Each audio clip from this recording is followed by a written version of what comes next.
এখানে যে কথা হচ্ছে পয়সা দেবে না, পয়সা লোক দেবে, সব কিছু ভোট দেওয়ার জন্য তৈরি, কিন্তু আমরা লিডার তৈরি, যে আমরা নেতৃত্ব যারা দিচ্ছি আমরা তৈরি। এটা বাস্তব কথা, বললে অত বিরোধ কথা হবে।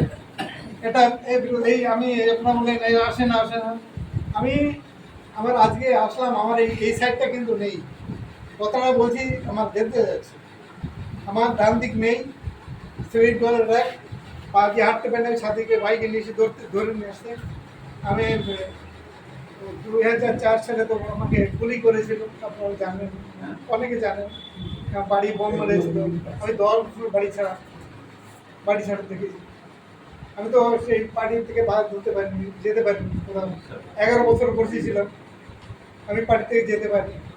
আমার আজকে এখানে আসতে হলো, আমার আমি লোকের যেটা বোঝাই, যেটা সাহেবের কথা, যে মেন্টালি অ্যালার্ট ফিজিক্যাল ফিট, যে ট্রেনিং দেবে তার লাগবে মেন্টালি অ্যালার্ট ফিজিক্যাল ফিট। তা মেন্টালি যদি মেন্টাল থাকে কিন্তু আমি ফিজিক্যালি ফিট না, তা আমি তো বলবো আগে তো আমি ফেল কি, কিন্তু আমি ফেল হতে পারছি না কেন? আমার নিজের কাজটাকে আমার চাপিয়ে দিচ্ছে, আমি চাইনি। আমি এখনো বলি কোর্স যে কেউ না, আমি চাই না, আমি চাই এই পার্টিটার কাজ, এই পার্টিটা কি করে ভালো হয়। এই পার্টি করতে গেলে যে যে ট্রেনিং, আমাদের লোক তো সেটা জানে। এখানে যে ইয়াং ছেলে নেই, আমরা দড়ি পাকাইছি, দড়ি পাটের দড়ি, দড়ি যদি পাটের আগা আর গোড়াটা কিছু সময় আগে না দেওয়া হয়, তাহলে পাট দড়ি ভালো হবে না, দড়ি টান দিয়ে খুলে যাবে, কিন্তু তার এতটুকু আগে থেকে জোড়াতে হবে। 50% ইয়াং, 50% পুরানো জুড়তে হবে আগে, তাহলে পার্টি টিকবে। আর যদি পার্টি আমি এই অবস্থা থাকে, তাহলে আমরা চলে যাব, পার্টি কিন্তু এখানে কেটে গেছে।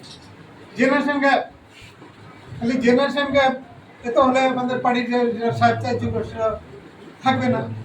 আমাদের করা উচিত কি, এইভাবে আমরা প্রত্যেকে সাহেব বলছে বাঁ দিকে আগে বোঝাবো, এই বাঁ দিকে আর বাঁ দিকে যে থাকে তা আগে আগে বোঝাবো। তার মানেটা হচ্ছে কি, আমি ঘরে শুয়েছি, আমি ওয়াইফ বিয়ে করি, এখন আমি মিটিং আছে, আমি যদি উঠে হাঁটা দিই, তা আমাকে প্রথম টানবে কে, বলে দাঁড়াও, কোথায় যাচ্ছ, ফেরা কোথায় যাচ্ছ তুমি। আমি যদি ওয়াইফকে যদি না বোঝাতে পারি যে আমি ভালো কাজে যাচ্ছি, দেখো তুমিও চলো, আমি কি কাজে যাচ্ছি, মান সম্মানের কাজ, তাহলে সে আমাকে যাও, জামাটা আছে ওখানে, তুমি নিয়ে যাও, কাজটা করো। আর যদি আমি না বলতে জানবে, অন্য লোকে আবার উস্কানি দেবে, কোনো একটা খারাপ কাজে যাচ্ছে, কিন্তু আমাকে টেনে দেবে।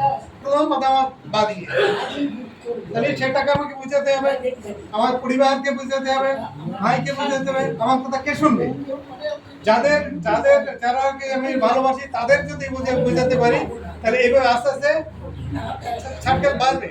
তাহলে এখানে আমরা 3 জন লোক হয়ে যেতাম, আমরা জন্মসূত্রে মানে পার্টি করি, তো পার্টি আমার জেনারেশন যে আছে ছেলে মেয়েরা, তারা তো পার্টি করি, তাহলে আমি তো ছিলাম, তারপরে তো আরো 2 জন হয়েছে, 3 জন হয়েছে, তাহলে এখন আমরা 30 জন হয়েছে, লোকে দেখলো 30 জন লোক আছে, আমরাও যাওয়া উচিত, সে সাহস পাবে। আর এর যদি না আসে, আমি যদি বলি চলো তোমার ছেলে নিয়ে চলো, কিন্তু আমার ছেলে মেয়েকে যেতে দেবো, আমার বউকে যেতে দেবো, তাহলে পার্টি হবে। সাহেব তো